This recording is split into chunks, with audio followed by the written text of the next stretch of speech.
Welcome to the AI Security Update, hosted by Dr. Anmol Agarwal, where we break down the latest in AI and security with experts on the front lines, focused on what you need to know without the hype.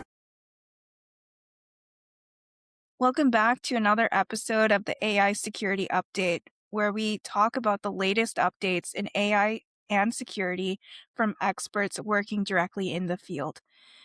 This episode, I am excited to introduce our guest, Shannon Noonan. Shannon, would you like to introduce yourself? Hi, thank you for having me. I'm excited to be here. I am Shannon Noonan, founder of HiNoon Consulting. And that's me. I'm excited to be here and talk about AI and all the other good things about it. So what's your connection with AI security? What's some of the work that you work on? So I help organizations implement compliance and security solutions throughout, right? So AI is becoming a very big component in regards to how they're using it to make their jobs more efficient, automate key areas where they've got lean teams, and just really enhance productivity. So with that, it just comes with all different elements of what are they doing to make sure the environment is secure, doing what is expected to do, and not breaking whether it's regulation requirements or policy requirements within the company. Yeah, I think you highlight a very important point because what we're seeing now is with shadow AI. So companies, what they do is they say only use these specific AI tools. Don't use something outside of the AI tools we approve of. But then employees, they want to leverage the power of AI. So they might try out, experiment with another tool that they see, like a new ChatGPT or a new image generator to generate images for their slides. And they think, it's okay, let me just try it on my phone or let me try it on my personal laptop. And they're working from home and maybe they get the laptops confused and they think, oh, you know, I'm just going to do this for my company slide deck really quick. It's okay. I'll just try it out. And they don't realize in doing that process, they are, without realizing it, maybe disclosing sensitive information they shouldn't. That's something we call shadow AI. So it's the idea of AI being used by for example, an employee, and the company has no way of knowing that that AI tool is being used in their environment.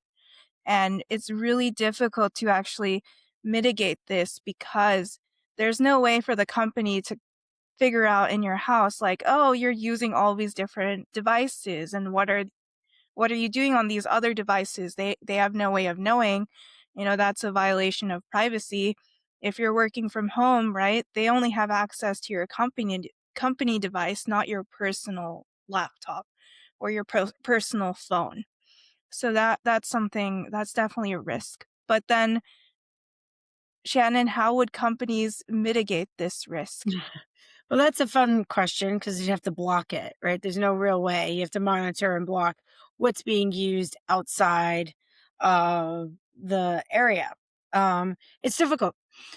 It's a lot of it's education at this point. We have to educate. So unless the company is willing to fully block and not allow tools to be used or people to use their browsers to go after things that are SaaS based or monitor what their employees are doing, because that's really what we're starting to see more of is monitoring, right? You can see how often someone's on Netflix if you really wanted to.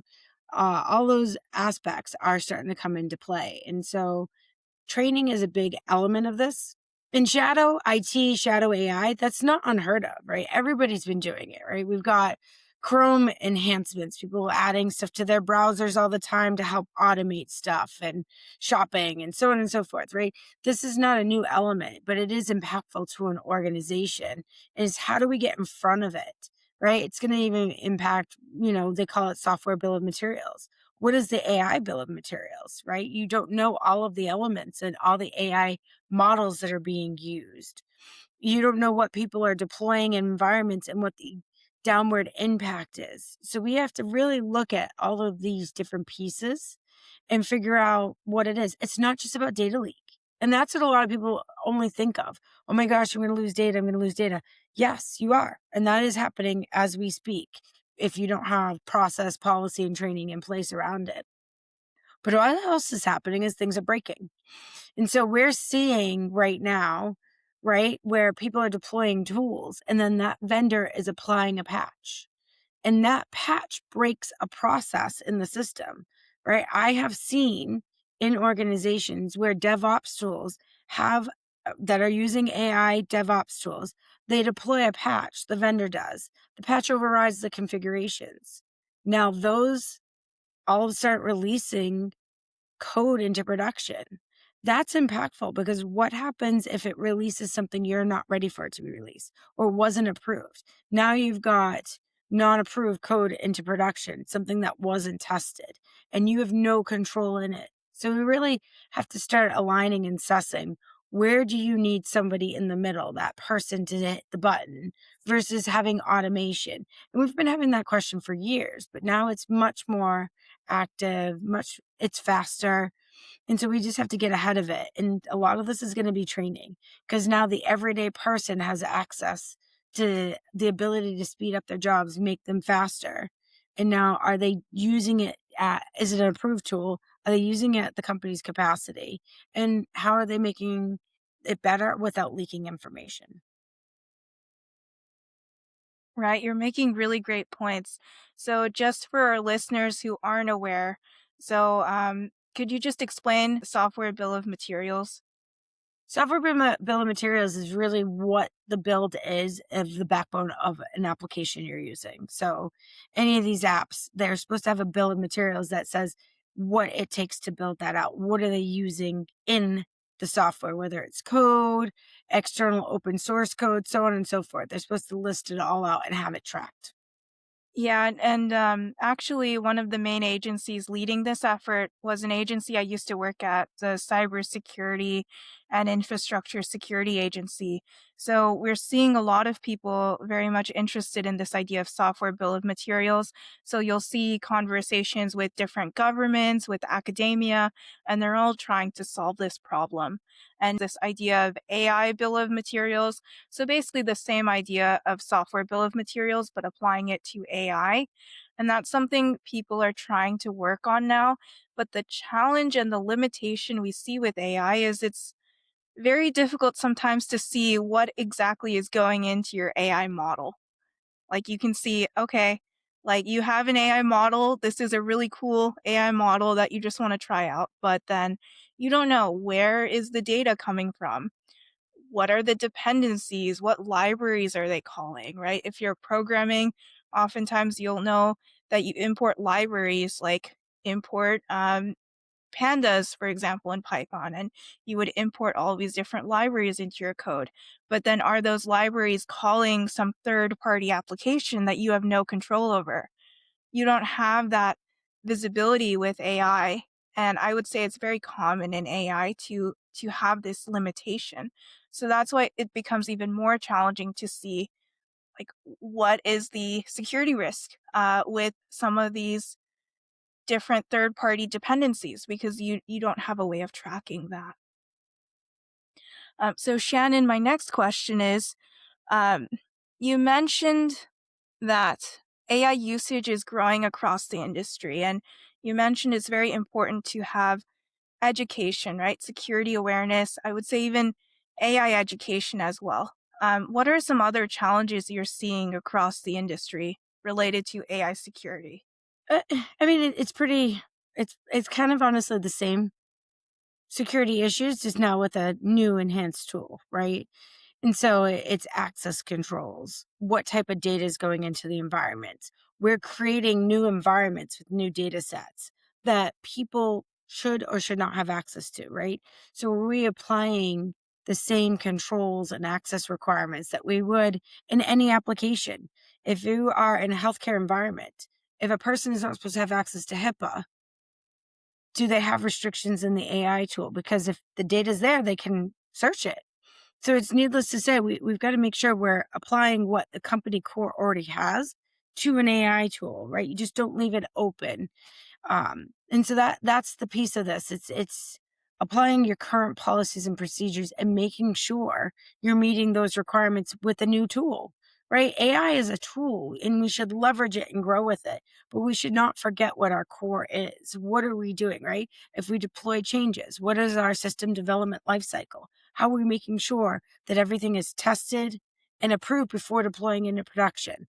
If we have sensitive data, how are we making sure that that data is being monitored and not just loaded into any environment to make people's lives easier? It needs to be approved before it's loaded.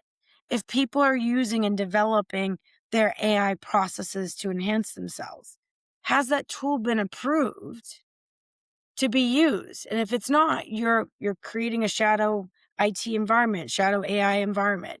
So you need to make sure you're going through the right rigor and role to get that vendor approved and properly deployed in the environment, because you might be using a public item, which once it's released to the public, it's there. That means it's searchable. It can be found, and people are finding information.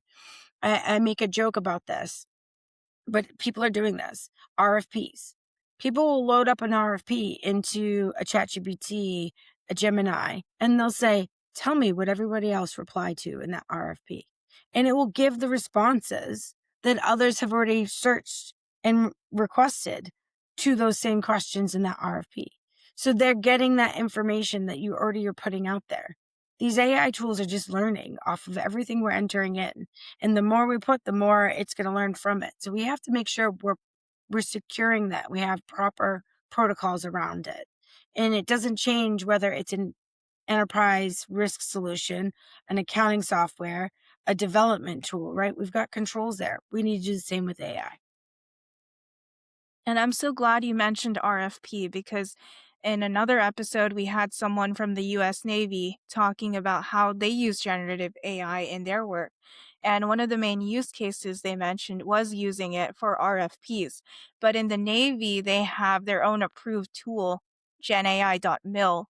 So when they use that approved tool to do this RFP work, in that case, it is secure because it's something the military is monitoring, the US Navy is monitoring. And so they can ensure that, their data is secure and that the employees are using it properly. Obviously, they have monitoring mechanisms in place. So there are ways for people to use these AI tools, but then ultimately it comes down to making sure you can monitor your employee behavior and making sure that the company is aware of the different IT and AI tools being used. So that brings me to another debate that I see a lot in the industry, this build versus buy debate. So whether companies should build their own AI tools or whether they should try to just buy something off the shelf. And there are pros and cons for both. And, Shannon, I'm just curious about your thoughts on that. See, that I don't have a full thought on it yet, because it's an interesting cycle of life, right? A lot of people have started going more SaaS, buy, so you don't have the maintenance. But people don't know how to trust what these AI tools are doing, where your data is going to. And once it's in the model, you can't just delete it, right? It's not just easily deletable. Just like anywhere else, it's just not, you can't just delete data. So when you lose control, you don't have the ability to do certain things. Whereas when you own it, you control it. So that there's, what side of the coin makes the most sense?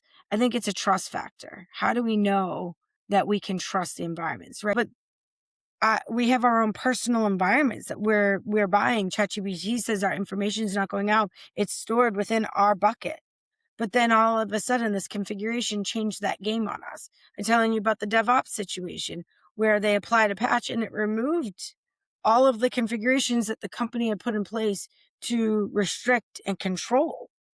Well, if you can't control that, what other things can you not control? What other things are going to break? Is it going to be significant? Is it going to impact someone's life? Right? There's these things that you have to start taking into account, right? Especially in hospitals. Deploying an AI tool that helps monitor key things. Could that impact someone's life if it's not working or not providing the right details, or it's hallucinating and it's adding information and creating its own details based off of what it's finding out on the web. So it's becoming a very interesting factor of, like, should you create your own? versus use what's out there.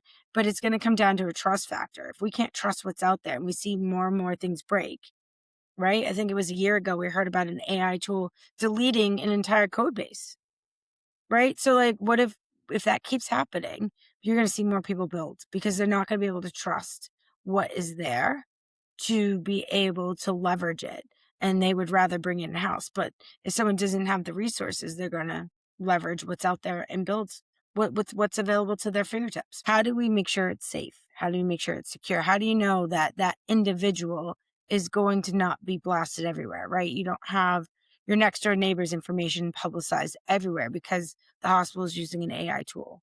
That's what we have to worry about. It's not just about using it.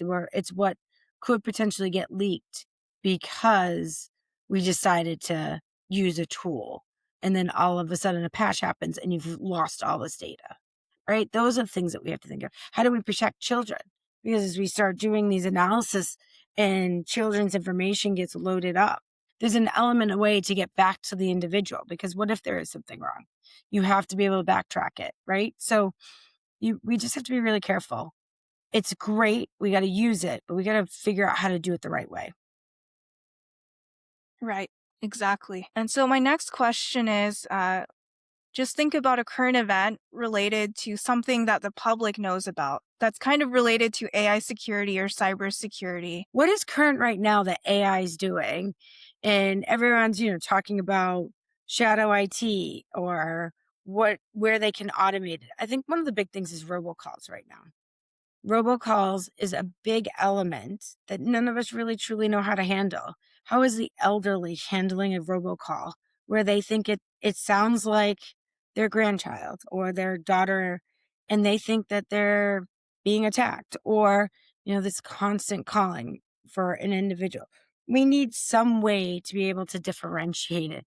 I said to someone, we're going to be going back to the days where AI was great and we're using it all, but we're all going to have safe words. And if you don't know my safe word, I'm not going to I have a safe word, right, with my parents, my children.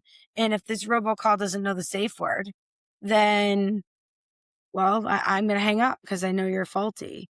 And so those are the things. But I would say there's so many positive things, but robocall, I don't think we've fully figured out, because there's no way right now to really fully identify if it's spam or not, unless the phone companies identify it first.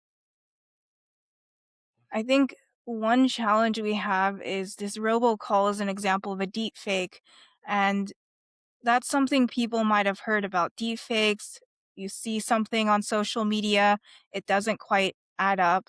I was giving a talk at a conference about deep fakes recently, and one of the audience members came up to me and he said, "Is it normal that I just got a call from my own phone number and it was myself on the recorded line?"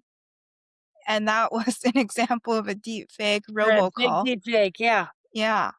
And people, they're getting their numbers spoofed all the time, right? People are pretending to be you when they're not actually you. Um, Anytime your data is out there, which if you just look yourself up online, you'll see the internet has your data out there most likely.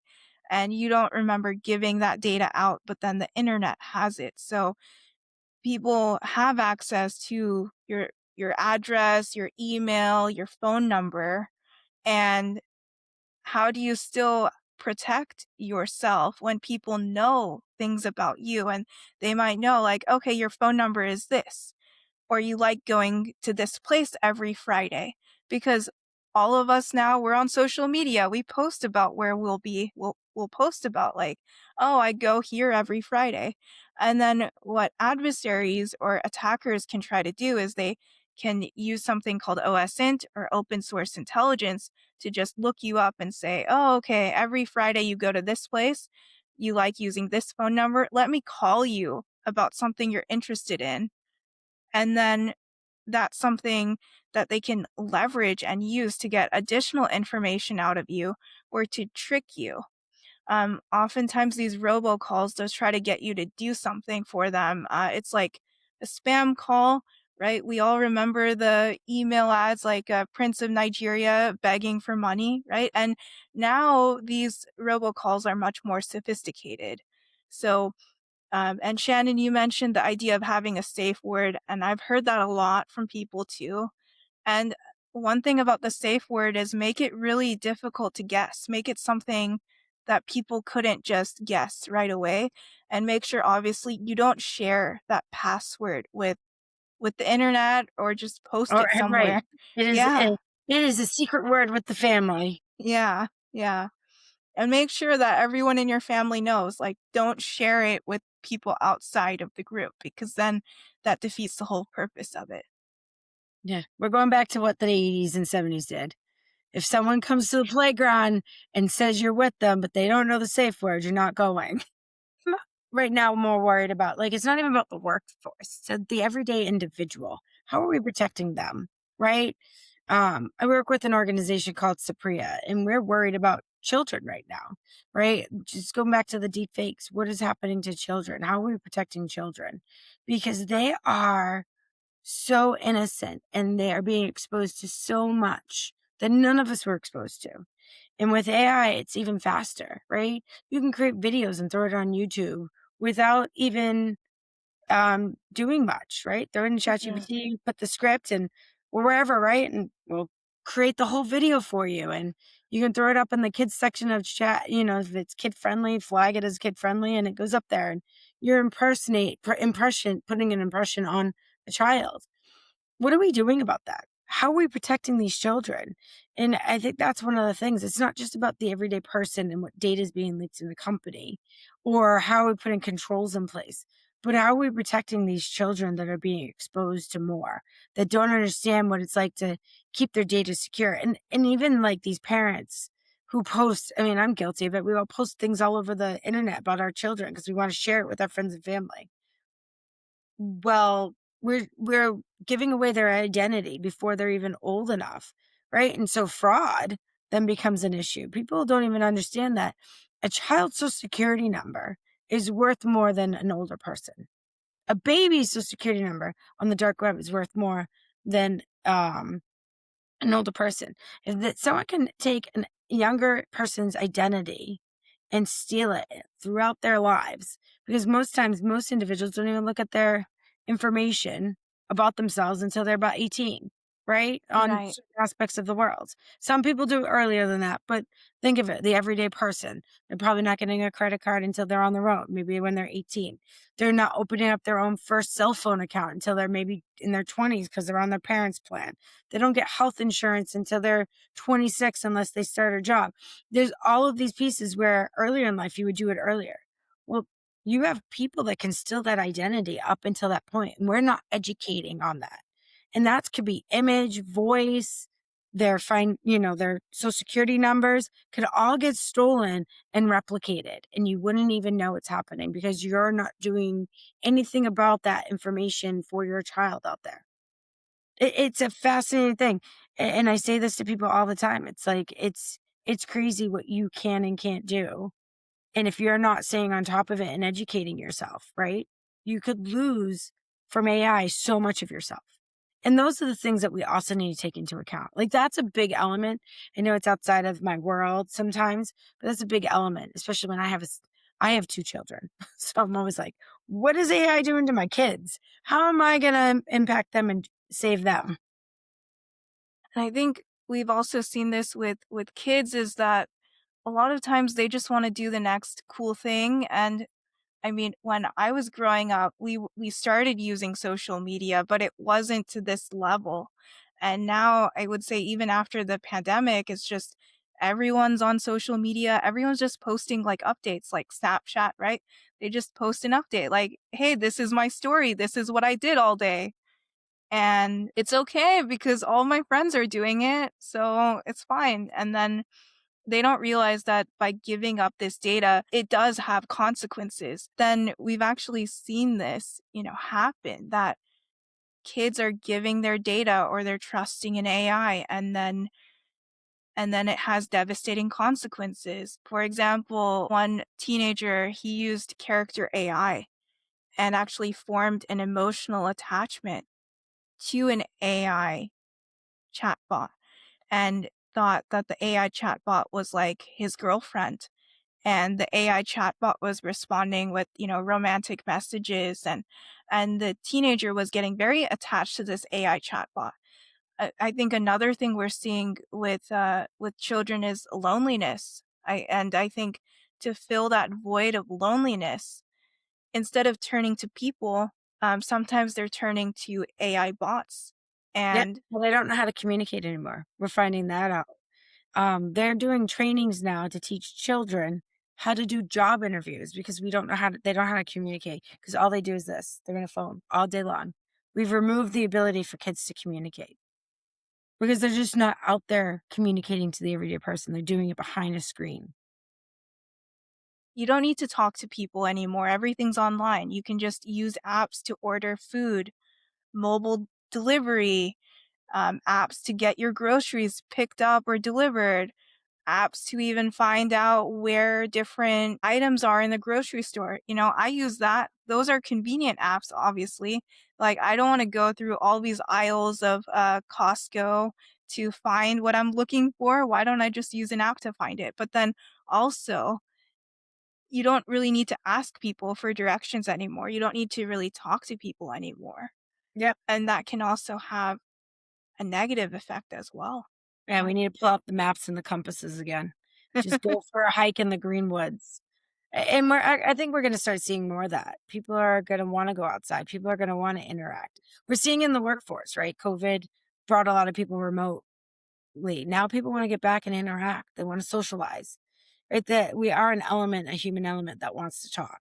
So that's, going to also happen. AI is a great tool. Technology is great and beneficial, but we're still humans that want to communicate and connect with individuals. And connection is one of the most beneficial things out there. So it's like, well, how do we connect? How do we work with each other? And what could we do to enhance our lives?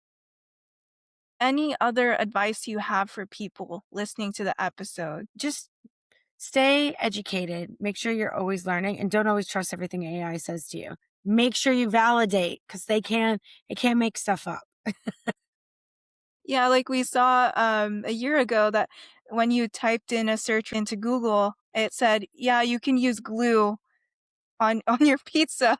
You can eat glue with cheese." And of course, you shouldn't eat glue. That's not advisable. But yeah, that's just one example of don't trust what AI tells you.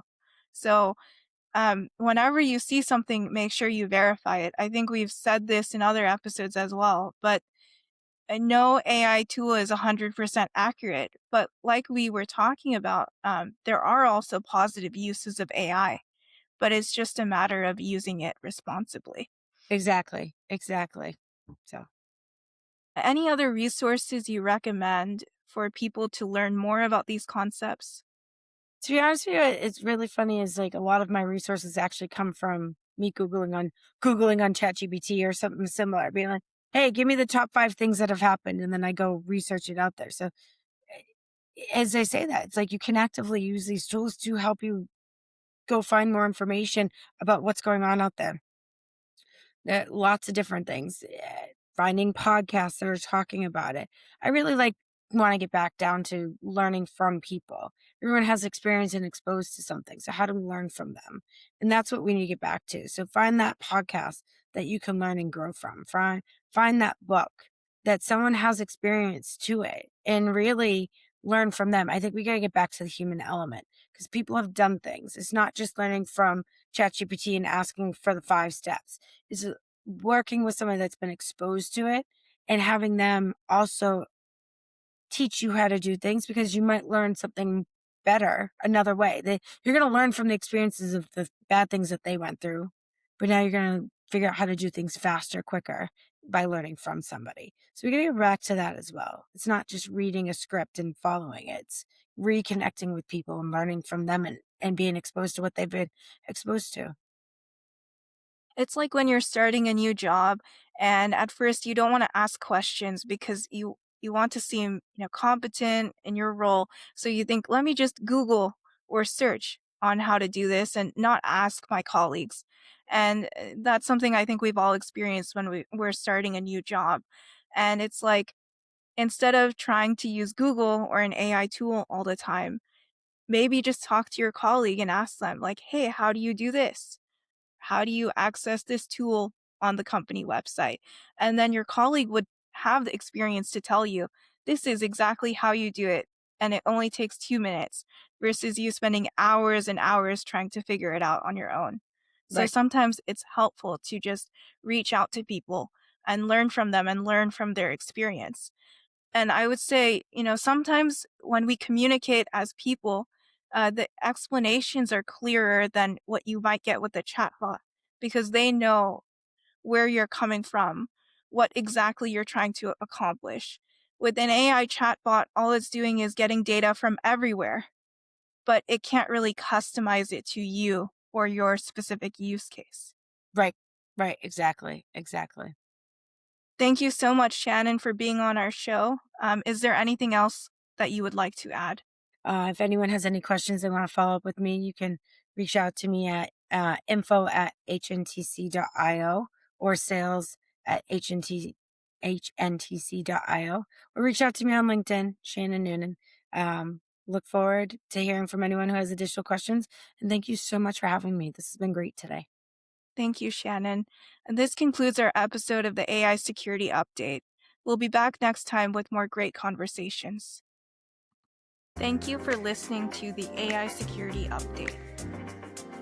No hype, just what you need to know. Subscribe to catch the latest episodes and connect with me, Dr. Anmol, on LinkedIn for more insights from the world of AI security. We'll see you next time.